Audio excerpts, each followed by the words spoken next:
up, Milwaukee and the world? Welcome to another episode of Believers After Dark, right here on Saved in the City TV with your girl, Iberia. Yes, you are locked to the right place at the right time for your kingdom solutions for real world issues. And again, this is Believers After Dark, so you guys know we keep it real, raw, uncut, y'all, and it's absolutely necessary. That sounded real something else, but it's not.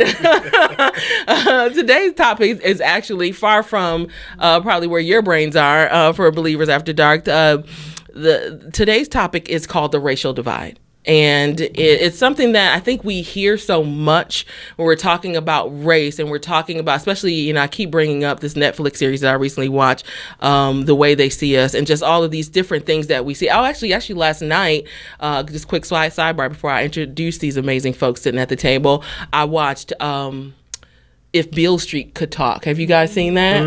Okay, so we'll get into that in a little bit too. And so again, it's like, I don't know if sometimes being oversaturated with all of these images sometimes makes it more difficult for me to connect with my brother after I just got through watching The Way They See Us, And so, statistics show that Sunday remains the most segregated day in America, and many worshipers are okay with that. That kind of scares me a little bit. I think what might have scared me, because I was like, I think I might be okay with that, and that's not cool. But I mean, and I guess when I say okay, I mean, I'm not, if it is great, if it's not, I'm okay. It was kind of that feeling. And so I always kind of do a look on the inside before I start saying, well, why would they think that? And the question then right after that is, should we be alarmed with this acceptance of separation? Is our current racial climate a result of division in faith, or is it the opposite? What role does trauma play in the lack of acceptance of one's brother? How much more can we fit under the proverbial race rug? And how do we begin closing America's long time racial divide? And so I'm so glad that I don't have to try to be the only voice in this conversation. I have some amazing folks sitting at this table. Some you might recognize from other episodes of Believers After Dark. Pastor Brian, or shall I call him Iron Man, is joining us again from the City of Light Church. And of course we have, I always want to call you Dr. Arnita, but Arnita Holloman, LPC, joining us again from OVP and so many other things right here in the city. And then Rhonda, she's going to tell us a little bit more about her, but not your mama's tea, all right? Okay, it ain't her coffee either.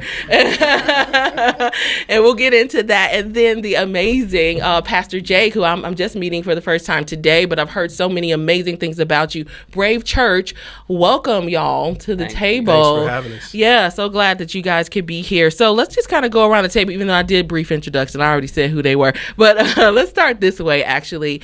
Pastor Jake, why don't you tell us a little bit more about Brave Church and what you do and kind of where your heart is when it comes to the racial divide, or at least when you hear that word or that term. Absolutely. So we launched Brave Church in the September of 2018. Yeah. And so at this point, we're just about 9 months old. And, oh, wow. And so I'm a Wisconsin native. I grew up north of Milwaukee and then was gone for about 6 years. And a few years ago, God called us to plant a church, and then he gave us further direction that he wanted us to plant in Milwaukee. And when we did not know we were going to Milwaukee, the only bit of vision that we had was that we wanted to be a church in a very segregated area of the U.S. And yet I never thought of going back home. Wow. And one of the most segregated states. When God spoke to me about Milwaukee, I started Googling the city that, honestly, full transparency, this is a transparent place. Yes, completely. The city that I really didn't know too much about. Yeah. And of course, one of the first Google results was Milwaukee, the most segregated city in the nation. And so that was the oh duh moment for us. And so coming back, obviously, a very complex issue, but one that, as you said, is completely necessary to talk about. And so we are journeying. We're just trying to make some progress, and we're learning along the way. I'm so excited to have you as part of the conversation. And then Rhonda. Yes. Thank you for having me. Of course. Long time. We go way back. way back. Yeah. Well, I have a organization called Race and Faith. Yes. We deal with racism and where it intersects with our faith. So I'm very passionate about this topic.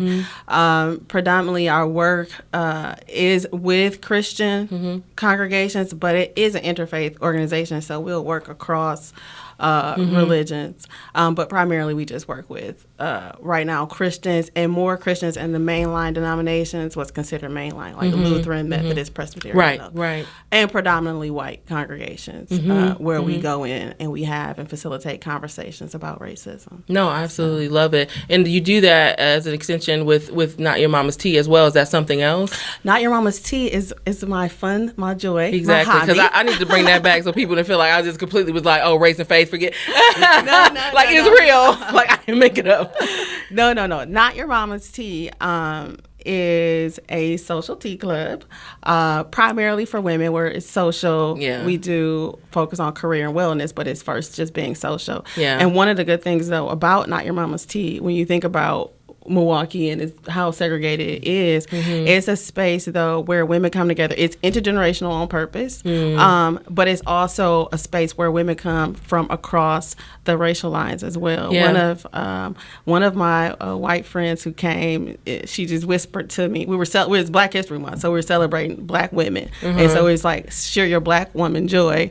Of course, that's cute. she's white, so she wasn't sharing her Black woman joy, but how she can appreciate, which I stress. How can you appreciate Black women? So she whispered to me and she said, I really like coming here because it's a space where we can just come together across, racial lines, and it's not focused on an issue. We don't have to be here because we're talking about one traumatic thing over another. We can just be together and it's not forced. So while Not Your Mama's Tea isn't intentionally about racism, but we live in the United States, so everything is about racism in some way. That's one I think good side effect of it is that it's an open space. No, I absolutely love it. And you said something too that just kind of stood up in me when you said that the woman that I was a different race, I guess it's a Caucasian lady, that said that she can appreciate. And I think that that's what we have to come to an understanding of with some people, that you don't have to be me to appreciate me. And that's where sometimes I think that, even if we get into the LGBT community, which we were going to have a show this week, we won't have one. Unfortunately, I had to end it. But, where it's like, no, you don't have to be me, but just appreciate me and appreciate where I come from and not just my struggle, but even my triumph. So, Arnita, I always want to say Dr. Hello, I'm Arnita Holloman. Yes. I'm a licensed professional counselor, and this is one of the conversations that I sometimes enjoy and sometimes not enjoy having, but I think it's a necessary conversation that we need to be having in the church and outside of the church. I'm so excited to have you here again. Yeah. And Pastor Brian going in. Great. Brian McKee, lead pastor of City of Light Church. We are a multi-ethnic church in Wauwatosa, formed late 2014, came together with the intentional purpose of seeing a divided area come together, because we just believe that God cares about that. Every single week, there's different cultural experiences that we have because we do life together as a multi-ethnic church, where we have, there's almost no ethnic majority in our church. It's very close. And we attempt to share that with our area. I love that you call it out. You put it in the name. And every time you introduce your church, you say it's a multi-ethnic, a multicultural. And I think that that's a part of it, because there's so much power in what we're saying, that I think that there's an attraction that comes when, I'm welcome here. Because other than that, all I might see is St. Mark or this particular name. And if I don't connect with the name or connect with the people that I see in an advertisement or on social media, I might not go or I might not come. And so I guess maybe kind of the first question on the table, and then you guys all just kind of jump in. This, I guess, is this part that keeps resonating with me. It says, again, statistics show that Sunday remains the most segregated day in America, and many worshipers are okay with that. Is that is that a problem? I mean, is that a problem that some people are okay being segregated? Is segregation a bad thing? I know that probably sounds like, how could you ask that? But I really won't. Is it a bad thing? I don't think it is. Okay, go. Why? Number one, I don't think it's a bad thing that most people want to be separate at worship time. And this is kind of how I explain. Is it? I don't even know if it's intentional, though. You know what I mean? It's intentional. Oh. But I worked for the Greater Milwaukee Synod of the Evangelical Lutheran Church in America, which is a Lutheran denomination. I worked there for 7 years. It's known as the widest denomination in the United States. That's not an accident that it's the widest denomination in the United States. Would you agree, Pastor Jake? Well, I can't speak for Lutheranism. Yeah, right, true, right. Right. What is the denomination? We are considered Assemblies of God. Okay, got you. Okay. Which also a predominantly white. Okay, you go speak for the white people. So, right. Speak now. I did think she tokenized you at that point, but I wasn't going to say nothing. I was going to let that ride. Y'all can call me out at any moment. Would you agree, white person? I will not only be speaking for Lutheranism, but also for all whites in America. So thank you. Oh, God, that's happy. Thank you. That's weighty. You got it, though. Go ahead. But I think in that experience for me, and getting to be familiar with that landscape, I would tell my bishop at the time, who I worked for, I would say the hardest part of me being in this space isn't that it's predominantly white, because I'm used to that experience. It's the cultural experience of how they do worship, because I grew up Pentecostal as well. So the cultural piece, and this is why I think it ends up not being that extreme of a problem. Yeah. When people go to worship, that's a personal thing for them. They want to be able, which I say this often, if everything else in your life is just going to hell around you, right? You expect when you go to church on Sunday, it has a rhythm to it. It has a routine to it. It brings you to this place of stability. And so when you go to that space, you need that space, I think, in a way, to be something that is familiar, that's to be settling for you. And so I think a lot of times when we see things happening over and over and over again in church that's the same, while we have a lot of energy and we're creative, we want something new, most people need it just to be stable and flat, so they're going to always try to work to bring it back to that. And so I think that's even the space with having it be more culturally reflective, whether it's, let's say, it's all gospel style worship, or in this space that I work, they used the organ, the pipe organ. I ain't talking about the Hammond. I'm like a good organ solo. No. We doing pipe organ and hymnals that you're reading out the book. That's cultural. You understand what I'm saying? So that doesn't mean that one of the white pastors who I visited, part of my job, I visited a lot of the congregations so I can get to know them. So I visited the congregation once and went back and talked to him about my experience. And so he was just like, oh, how was it? What should we do? How should we change? Should we do it this way or do that to kind of get more like black people in? I was like, no. You start singing gospel music, number one, it's going to suck because that's not what you do. Did you call them out like that? Yeah, that is not what you do. You have to be authentically who you are. And people who want to join that and they feel comfortable to that, they'll come. And it could be people across cultures that find the pipe organ and reading hymnals attractive, and they'll come to that That's what space. I was going to say, actually. You got something, Brian, too. It was that I think it's going to depend on what you're familiar.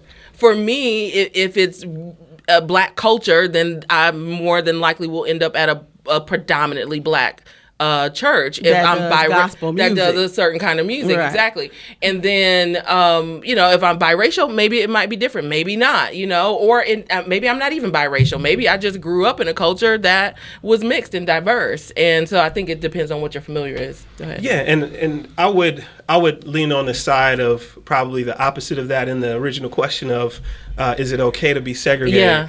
I would say no. right? And based upon origins, right? So when we look at first century church, right, the largest church, and at that time was the most missionary focused church, first century, was the church at Antioch, right? This was a multi-ethnic church. This was people from Africa, people from Syria, people from Asia, all coming together, and they were responsible for actually sending out the Apostle Paul and other missionaries out into the world. The church at Jerusalem at that time, they weren't so missionary focused. As a matter of fact, Jesus gave the prophecy 70 AD, like it's all about to fall down. Oh, yeah. And that got them to spread out then. But so when you look at origins, you see that the church started out as a multi-ethnic church and it thrived, right? But then when you come to America, you see the atrocity of slavery. Yeah. Right? And early, 1600s, slavery, even prior to mass amounts of slaves being brought over from Africa and other areas, you had Africans and others that actually worked together. You had folks that worked together, but when the original colonies saw that they were in trouble, they didn't have enough workers, that they began to create this thing called race. So that's why many times when I say multi-ethnic, I don't say race, because racialization is something that was created. Right. That makes sense. And it was because created. It's like human race, and then we got the black race. Like, what are we? Right. Yeah. And so it was created on purpose to brand a certain people group, Africans, as being less than. And then to connect that, because many of them were Christians, to connect that to God intended for this type of people group to be subservient, right? And so you have that, and you have all throughout that history then these types of people, they like labor. They don't feel pain the way that other people feel pain. So then you enter into the trauma situations of where I'm experiencing brains are trauma, even different, right? But everything is right. And I'm, 3/5 human, right? So you go through all of this, but at the time it was religious leaders. Many times in the denominations that were the greatest denominations at this time, like Methodists and others, they were some of the largest slave owners. Right. Yeah. Right. So you have that. So you have a situation of it moves from there. Then the abolitionist period, where folks are saying, okay, you got to give them these rights. Right. People started to be together in churches, but they were separate, that whole separate but equal kind of thing. Yeah. But then when people were not being treated equitably, they began to start their own churches, right? So when you go back to Azusa, and I won't be long, but when you go back to the Azusa Street Revival, for instance, right? And Jake and I, we're familiar. Now I'm in. Now we're in, right? So when Azusa started early 1900s, that was a multi-ethnic movement. But because of the climate of the United States, you have, for instance, Church of God in Christ and Assemblies of God and others that had to do these splits because the nation wasn't ready for it at that time. Because white people didn't want black people laying hands on them. Right. And more. And that's why when we ask the question of, is segregation okay? You have to go back to origins and see, why did it start that way? And now it's more comfortable for us because we've been doing it for decades, right? So it's comfortable. But if we look at the original heart of God, right? That it was a multi-ethnic church. And you will see, if as Believers After Dark, where you will see then missionary work. And you will see the gospel being spread more effectively when you have people from different background, different experience coming together and being on mission together. Can I jump in on that real quick, though? Also, too, though, you hold that thought, because Pastor Jake, you said, now you're in. Something that, so I wondered, like, as soon as you said it, I was like, okay, what rose up in you? What was the connection? What were you feeling with that after some of the things that Brian said, and then come on in with? Sure. So I, like Brian, would err more on the side of it is not a good thing on Sunday mornings. And yet, to Rana's point, it is, I mean, obviously great history there. Teach us on today, I know, in like 5 minutes. But it's for me, it's a no-brainer that it is what it is, and people like it that way. Sometimes I err, especially in regards of race. The way that I perceive it is looking at within the grand context of how I make other decisions in my life. I am a certain sports fan, so I only cheer for one team, and I don't associate in any way with Chicago Bear fans. And but I know that's so shallow. Sportsism is what it's called. Sportsism. And I know that's such a shallow way of looking at it. But you look at when we are making decisions like that. Based on those variables, if I don't like Mexican food, it doesn't matter how much I like the owner of that. I'm not gonna go there because so to your point, culturally, it's like we can talk about how much we want, a diverse church. Together, but if I can't stand hymns. I ain't gonna sing hymns. Like, it's gonna be hard for me to go there and connect with. And so I get where whoever might have said that.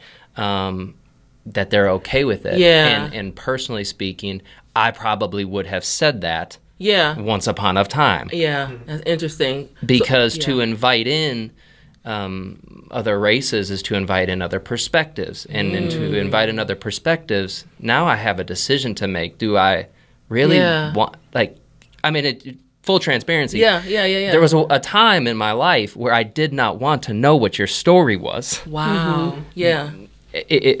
Black friends of mine, I don't want to know, because as soon as I know, now I'm aware and responsible, and now I have to form my own thoughts on that. And so to think about the church community, totally understand that. I'm good. It's comfortable. It's safe. I know what I'm gonna get. You invite in the aspirations of being racially diverse, ethnically diverse, and all of a sudden it's like, it's not so comfy and cozy anymore. It's like churches already have, am I going to be traditional or am I going to do contemporary praise brand? It's the same thing. It's because they're like, I can't feel Jesus with the guitar and a harmonica, but I can feel Jesus with the drums and the drum cage going and electric guitar. It becomes down to preference. But I want to backtrack with Pastor. That's interesting. Okay, that's just another level. With Pastor is when you said the church was multi-ethnic. It might. This is my pushback, and you can push back too. I think maybe it was multi-ethnic, but was it multicultural? Because that's like a large thing. I also see in a lot of like evangelical, non-denominational churches when they say we want to be a multi-ethnic church, but it's not really multicultural, which is a difference.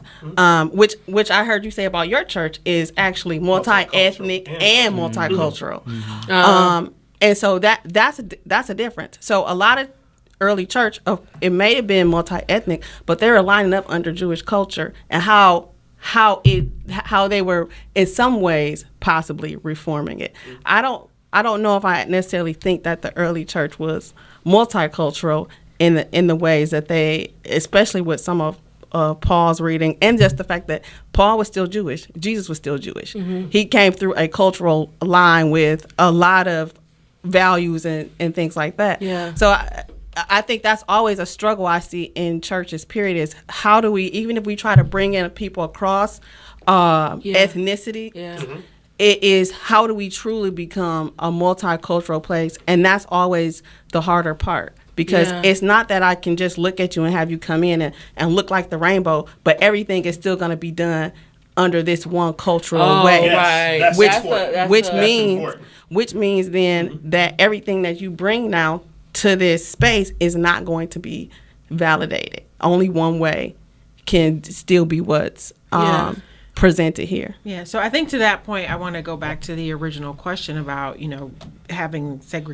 being segregated on Sunday mornings. And I'm not of the belief that it is necessarily wrong. And the reason for that is because if we look again back at the history of the church and the Black church in particular, we were not allowed to worship. And how certain scriptures and things were even used against us. Used against us, all of that. And Dr. Joy DeGruy, who, I say is my mentor and my auntie in my head, right? So she's the author of Post-Traumatic Slave Syndrome. She's done a ton of research around the trauma that's transmitted as a result of slavery. But in her talks, in her presentations, she shows photos. And one of the photos she shows is from where the slaves were being housed before they were put on the ships. And then you've got slaves right there in these dungeons of feces and dead bodies, and there's a church right there. And so the same people that were enslaving them were also walking right out of the dungeon area, whatever, and going right into the church.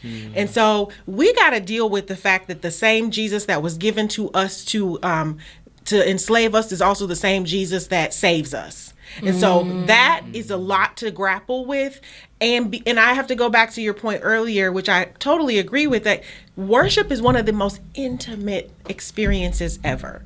You are open in a way that you are not open in other times and ways and things that you do. It opens you up in so many ways that is very personal, very intimate. It's just very, you're very vulnerable. And with all of the things, and when we look at the segregated church, it is just a reflection of the segregated Milwaukee, the segregated America. And so we can't expect that it's going to look vastly different because that's how we live our lives, segregated. And so, and then when I come into the worship experience, and I'm not saying, no, white people leave my church, not my church, but you know what I'm saying? I'm not saying that. But what I don't want is to deal with all the oppression and the racism and discrimination outside of that, and then come into the intimate worship experience and be oppressed there too. Where I'm completely vulnerable. Yes, where I'm absolutely open and vulnerable, and then experience oppression and discrimination and racism and all of that in that sacred space. That I'm not open to. And in that regard, I don't think it's necessarily a bad thing. Do I think we should be able to be at a place where we can come together and worship together? Yes, but I think sometimes we have used the word and we have used spirituality and we have used faith to just ignore the reality of things. Goodness. And the reality is race is an issue in this country. It's an issue in this city. It's an issue in our worship. And we need to deal with that. And then we can come and lay at the altar together and lay hands. Wow. If you want to fall out and run around, if you want to jump up, if you want to play the acoustic guitar, if you want to have no music on the side, whatever that is, lead over here. Do that, but we can't genuinely do that before we deal with with the real issues that are going on. You have to be anti-racist. You guys have points, but we have to go to break. Okay, so hold them because it's so good. It's so rich. And I do want to say, though, something that you said, Pastor Jake, stood up in me as well, just because when Arnita was sharing that story that I didn't know about. I mean, I know some things, but every time I learn a new one, it's like, again. But to your point about if I know your story, and the more I know, the more responsible I do feel, even to my own people, to not just ignore that. And so I can imagine, the more you know, now to your friend, your brother, now I have to do more. And so we have to almost evolve to that level of responsibility or accountability for each other. So I hope you guys still have your points. We're just going to take one quick break, guys, and post your comments below. Let us know what you're thinking and feeling. I know we kind of turned and talking to each other, but we know that you guys are right there and we want to hear what you have to say. We'll be right back after this.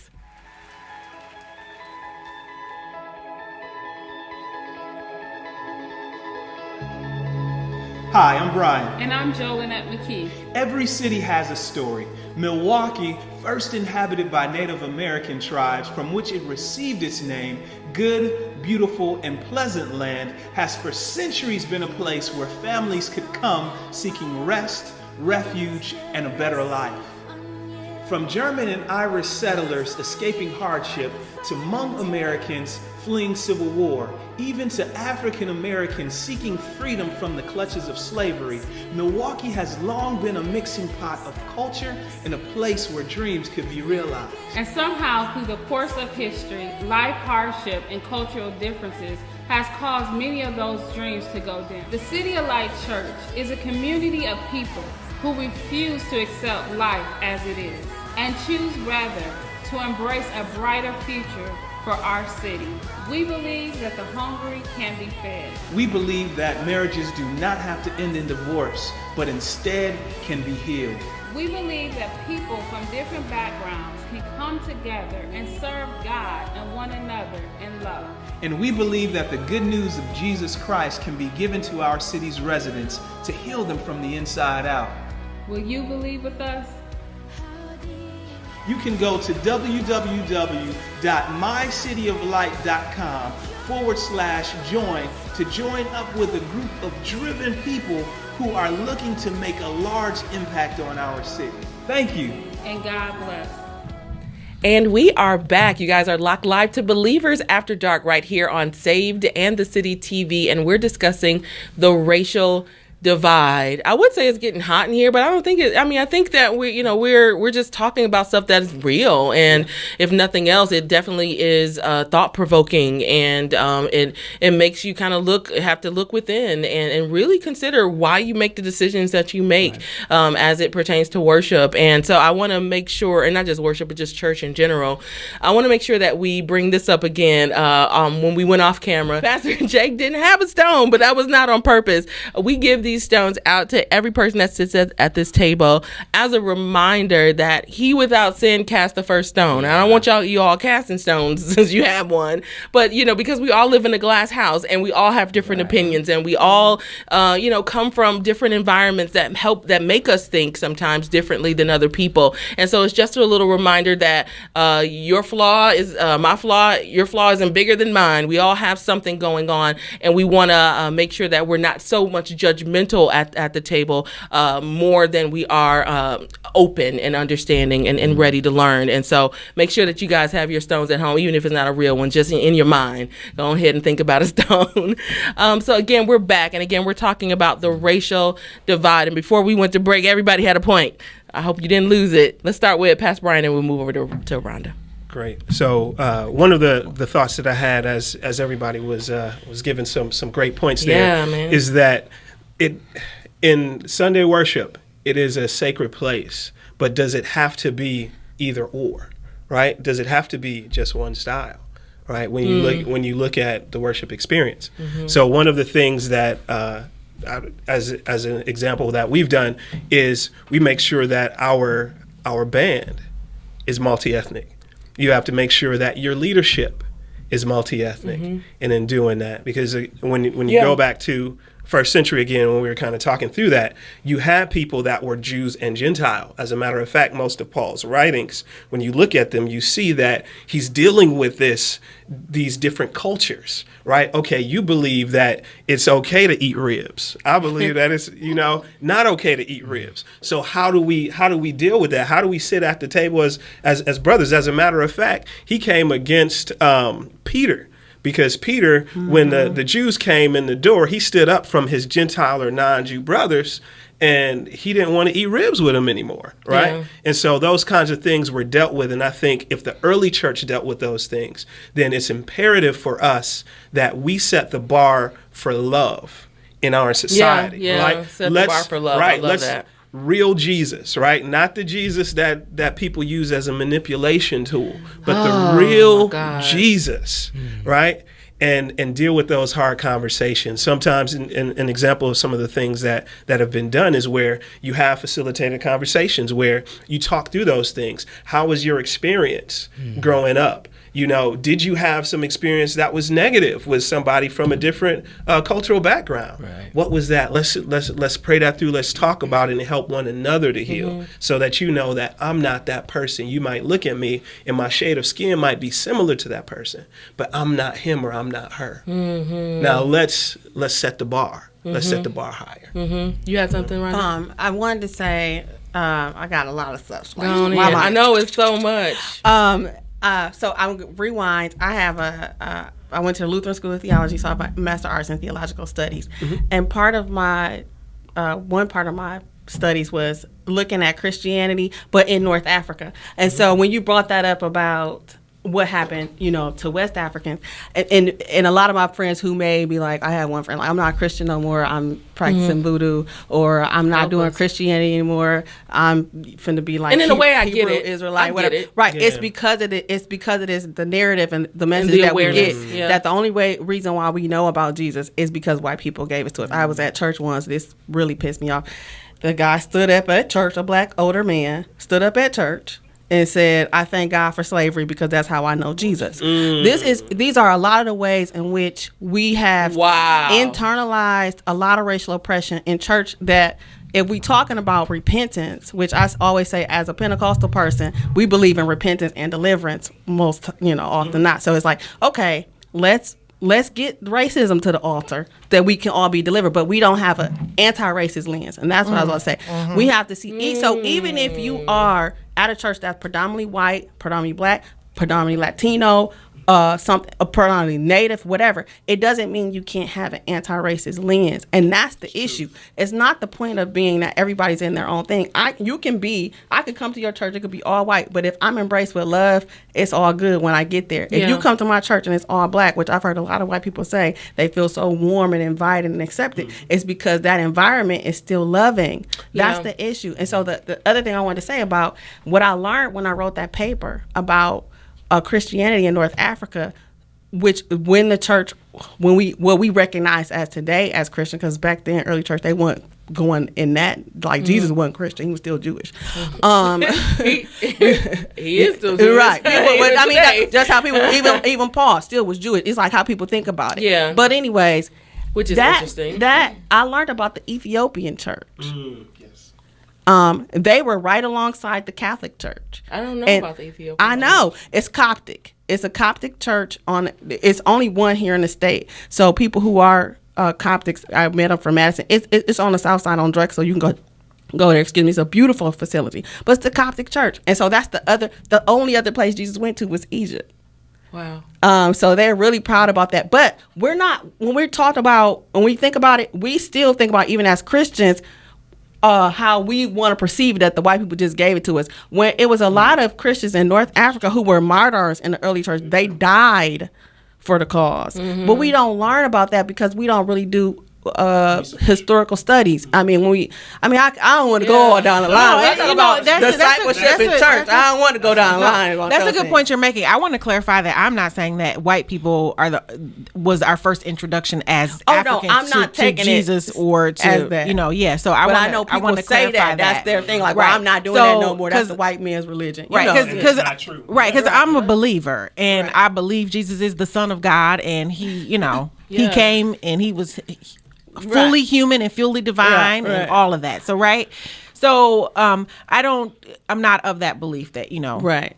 When you said that, it just reminded me of all those people who the reason I said that is because we need to deal with that. Oh, yeah, absolutely. And so that's why we need to deal with that, because there's person so who got up and said, "Thank God for slavery." He need to be dealt with too. Who said that again? But all of that is that's internalized. Exactly. Oppression. It's internalized racism. It's the internalized negative stereotypes and narratives that we have about who we are as a people and where we come from and where we started, all of that.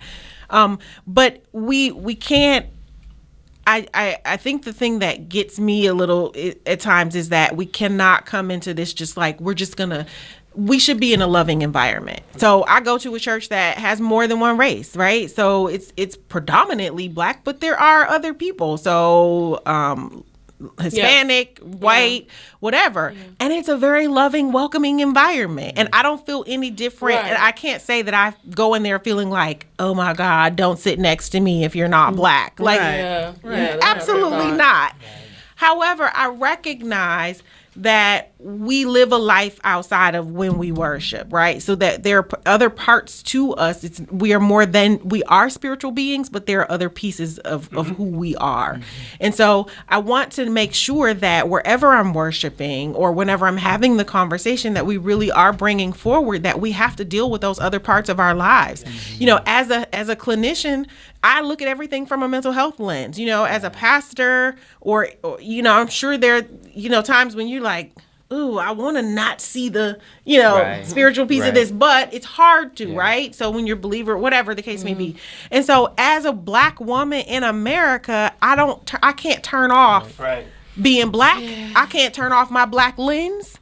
And I'm not trying to, because it's the reality of my experience and the experience of other people that look like me. And that doesn't mean that all of it is all bad. But we're not going to say, let's prop up the good and not deal with the bad either. Right. So how do we begin to close this racial divide? If we keep going back to, I get it and I love my brother, but I'm comfortable being around a church that's predominantly one way? Like, how do we begin? So, I think a part of it, and I'm sorry, were you asking? Anyway, yeah. So I think a part of it is just what we're doing right now, right? So we're having this conversation. We need more diversity at the table. Yeah, yes, we do. We do need more diversity at the table.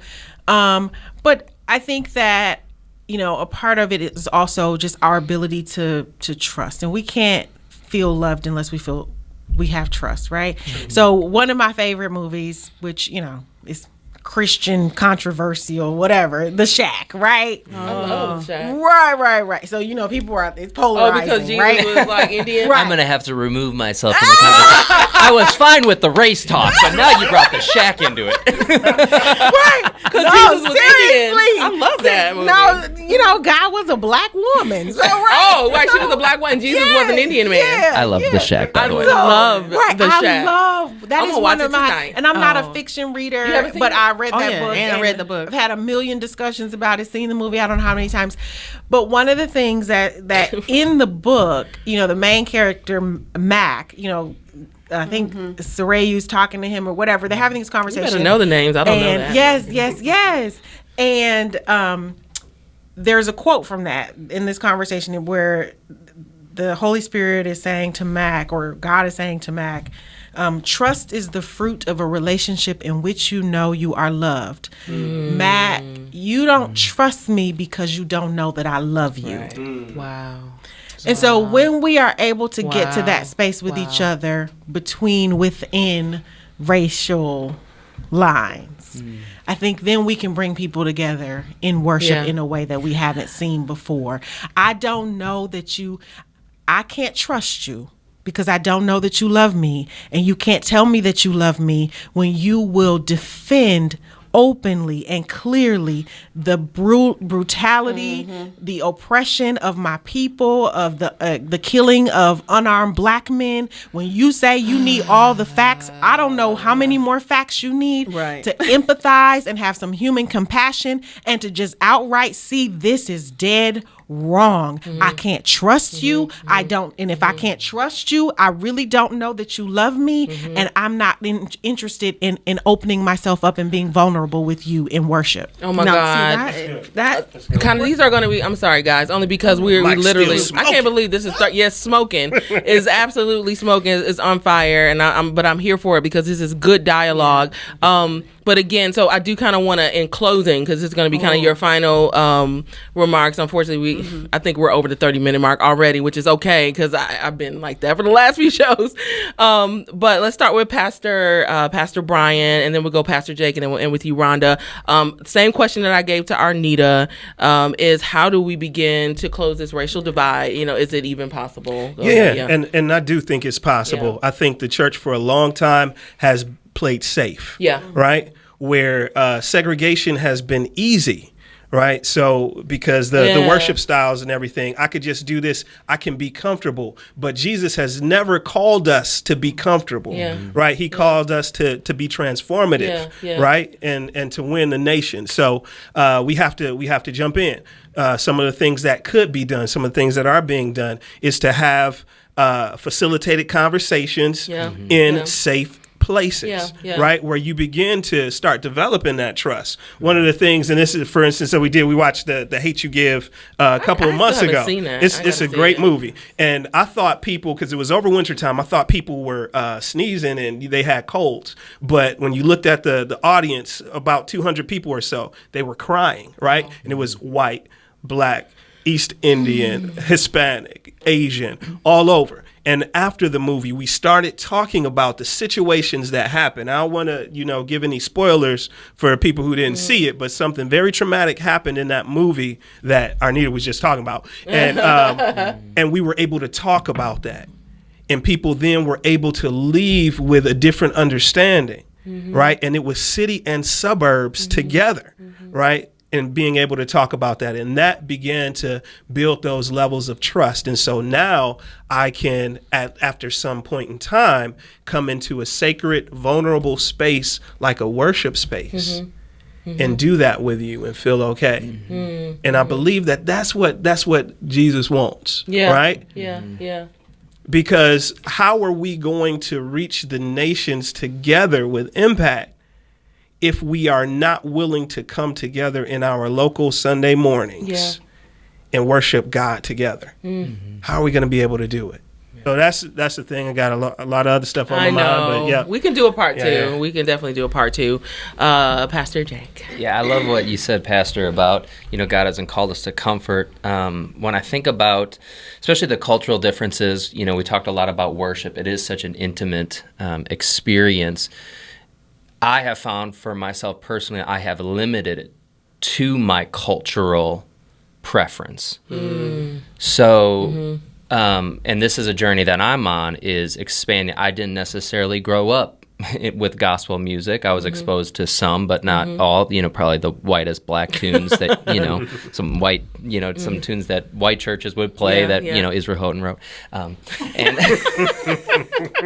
I am a friend of God, but with electric guitars and organ. I'm here for it and a tambourine. And so, I'm on a journey where I'm trying to expand that, because again, God wants us to magnify. We're trying to get more of who He is. But if I'm limiting it to Chris Tomlin, Hillsong United, I also love. Yeah, I have no problem. Right. My music is so cross cultural. But we've fallen back on I just can't connect to God in that, which I would say as a leader of the church, and this is something that we talk about, is if that's your biggest barrier, oh my gosh, you are going to miss out a lot on what God wants to do. And that's just worship. Imagine in life, right? And so as far as a Sunday morning experience, I think it is, yes, I love what you all are doing just with the multi-ethnic and tying in so many different cultural takes on worship. It's so powerful.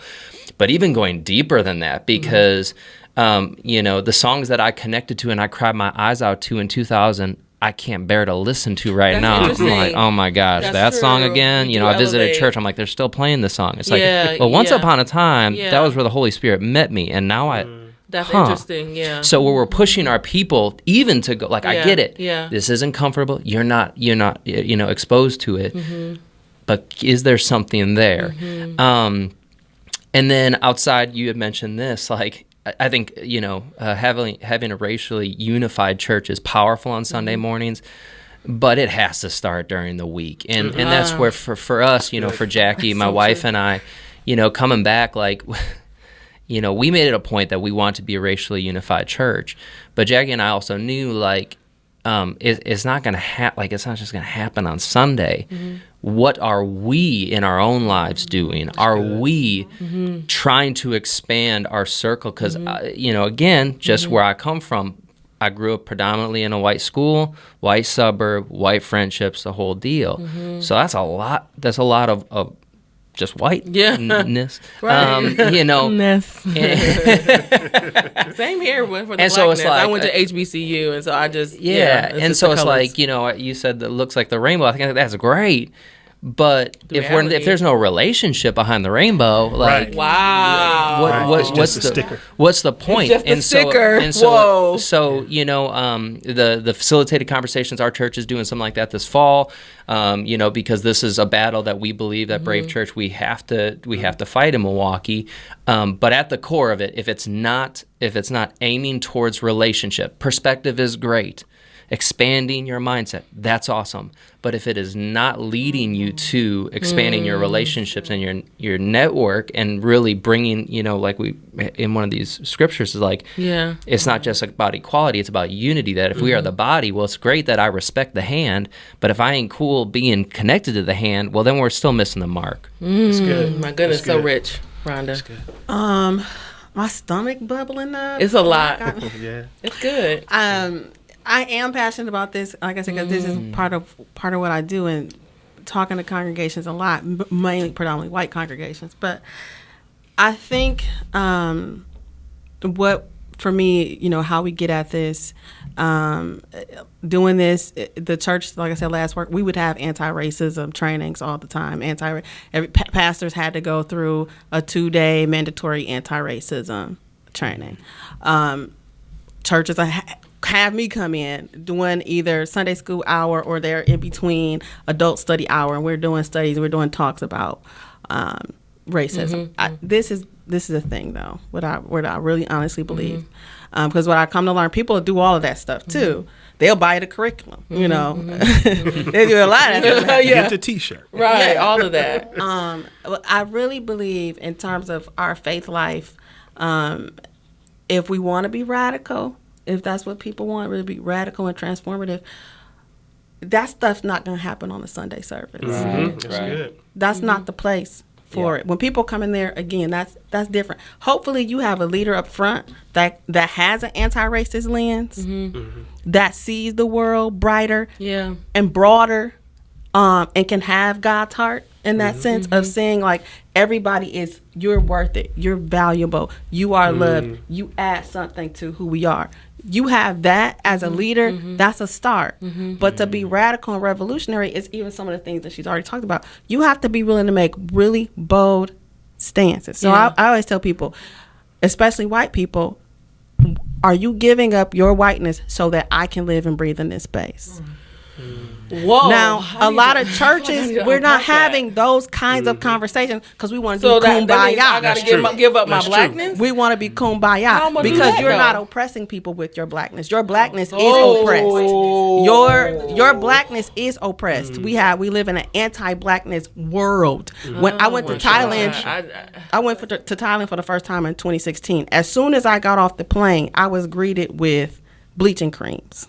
What? That's because whiteness is the standard globally. So that's why you don't have to give up your blackness, but you need white people to be able to create space for you. So can I just say, and I know we're on the wrap up, but now you didn't brought that up. But that just seems offensive. Like, why should a white person have to put aside their whiteness? I understand. Going back to whiteness being created as a race, as he started off, as we already talked about in terms of race being created. It's a social construct. Race is a social construct, and it was created for economic reasons. The same reasons that we had slavery. It was about whiteness. It was about economic and political power. Blackness is the dark you are, the lower you are in terms of we talking about economics. That's going to be the lowest. Wow. And so I think as a church Christians, you know, I don't really go to church, but I am a Christian. So I think in Christianity, especially in the United States, we have to do a really good job of redefining what it means to be Christian and what that looks like. Because right now, Donald Trump, evangelicals are painting the picture of what people think it means to be Christian. So who's included in that? So it costs to be radical. And transformative means we have to do a whole lot more than what's happening now, which is if you're doing sermon series, I don't know how you're doing it, but if you're doing sermon series, you have to make really bold stances and statements that sometimes in a segregated space, you probably need that though to be bold and be comfortable to be able to really speak to your people the way you need to get that message out that, okay, if we're going to be out in these streets making these statements, this is how it's going to look like. Send the marching orders. Let's do this, because I need you to be all loving, all Jesus on Monday, on Tuesday, when you not at church, when you my boss. When you over if I'm gonna get a raise or not. Yeah, but you can't. But being all loving and Jesus can't be. I love you because, you know, Jesus wants me to love the people that are less fortunate than me. Right. Oh no, that's like being patriarchal. Yes, the saviorism. Oh yeah, no, I ain't talking about that. Yeah. That's still wrapped in whiteness. That's still wrapped in the privilege that you get to have. Every foundation in the United States is built on a foundation of racism and white supremacy, and that includes the church. Every institution was built on racism and white supremacy. I'm going to ask a question, and y'all going to feel like I'm singling out Pastor Jake again. But I just want to ask you, I'm sorry, and I know he is not representing all white people, okay? But is that offensive? Is that offensive?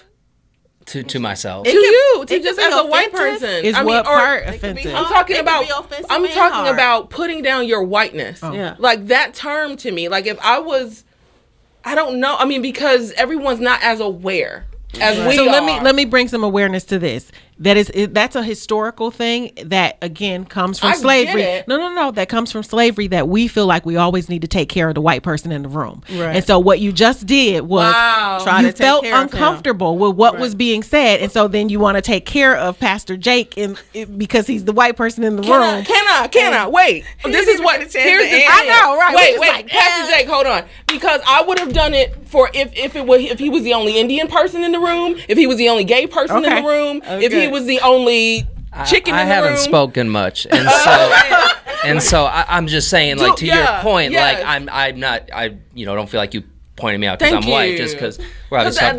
So anybody to answer your question, I guess I have to ask a question because I think what people think terms mean. This is going to be an hour show. Huge. Okay. What is whiteness in the way that you guys are talking about? Let me first ask you this: what's your ethnicity? Myself? Yeah, what's your ethnicity? Caucasian. No. White. No, see, that's not your ethnicity. Sure. See, that's what whiteness does. Sure, so I'm German, part Polish. Right. That's your I'm not asking you to stop being German. Right. I'm not asking you to stop being Polish. My God. If you said precisely, I'm not asking you to stop doing that. I'm saying whiteness. Sure. That is the thing. I needed that. Thank you. We're black. People often confuse ethnicity and race. And I don't know what we don't know. But if somebody was here from Kenya or they were Ghanaian or something, okay, now they're in their roots. That's the thing. And so he can just show up and just say I'm white, but no, and whiteness erases everyone. And so this is what I try to get people to understand, to do. Go back, tell me what is your roots. Now, okay, you're German, you have traditions with that. Yes. But this is what whiteness did to white people too. It enslaved them in a way that they can't see it. Yes. So now you just gonna stay under this paste. Just label me white. I'm gonna lay down who I really am to fall on, because whiteness brings you power. And that's the thing about racism and white supremacy is that when people don't understand that racism, it oppresses everybody. Everybody. Now, in different ways, though. And so white is the dominant culture, right? And so I don't want to give an excuse for, well, see, we're oppressed too, because sometimes that happens. No, this is very different. But racism, white supremacy, that whole the whole gamut of that does damage to everybody. That's really what I'm saying. None of us get to be fully and freely who we are. We don't. And I want to bring it back to what Pastor Jake said, that I think was the key and is always a big thing for me, is about relationship. Mm-hmm. And so everything that God does is about relationship. The whole reason why he sent Jesus was about restoring relationship. Jesus comes and he models for us how to be in relationship. Right. The whole coming to Christ. Yeah. Absolutely everything is about being in relationship. And so, and if we can get back to that piece, I think that is where, but we can't get back to the relationship if we don't see each other as God sees us. Yeah. So I am in relationship with my puppy, but I have a very different relationship with Champ than I do with Brandy, because she's human and I see her very differently. And so we've got to be able to see each other the way that God sees us, and then we can have a God kind of relationship with each other. But it's also, we gotta go, Rhonda. As much as I want to answer your point, I was not offended. Okay. Just as in regards to racism, I thanks to Adam and Eve, I am oriented to sin, and so I am oriented to be selfish in my marriage. Why would I not be oriented to be selfish when it comes to the color of my skin? Wow. And so when you expand that, you have to address a whole lot of things, which to Paul's point, what hope is there for me? I do the thing I don't want to do. I don't do the thing that I want to do. Thank God we have Jesus. And then just, my last point, man, good luck world trying to figure this out without Jesus. Wow, really. Oh my God! And just this obviously is just, I don't even know. I'm just picking up papers just because it's so much. This is we have to do this again in some fashion. Maybe not just on this podcast, but in a bigger platform where we can have I don't know, but we need to do something else. And if y'all in, please just be in and let's figure it out together. Wow, how are you guys feeling after that? Wow, the racial divide again. Thank you guys so much for tuning into Believers After Dark. Real, raw, uncut, absolutely necessary. We've started. Oh, don't hit on. It sounds loud in the head. I know. It sounded loud in the head. I'm like, Lord have mercy. I'm going to give you a hug. All right. What's happening? It's Believers After Dark. It ain't BET Uncut. My God, I can't. I love you guys so much. I have nothing more to say, at least right now, on this particular topic. But if you have something else to say, don't hesitate to email me at savedinthecitymke@gmail.com. Again, savedinthecitymke@gmail.com. Leave your comments below. Let us know what you think, and I'll make sure that I post connections to each of these ministries and each of these amazing folks sitting at these tables, so you guys can get connected, and then we can actually begin to work. Because sometimes it just starts with you. You know, we can't change the world, but I can change me, and that begins at least the movement forward. So again, thank you so much for joining us on Believers After Dark, and until next week, be encouraged. Bye. Bye-bye. Oh Lord.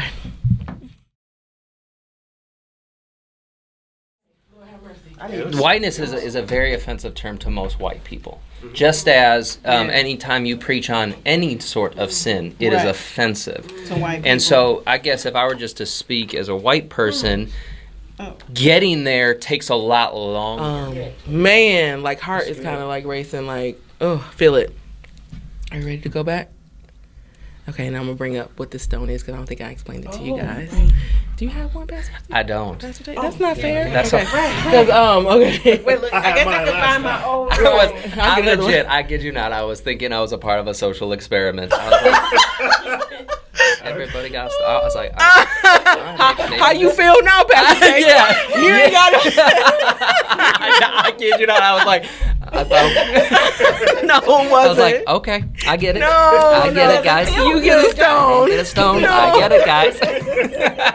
I love you. No, it's not about that. I just, the transitioning of people. Some people took this thing.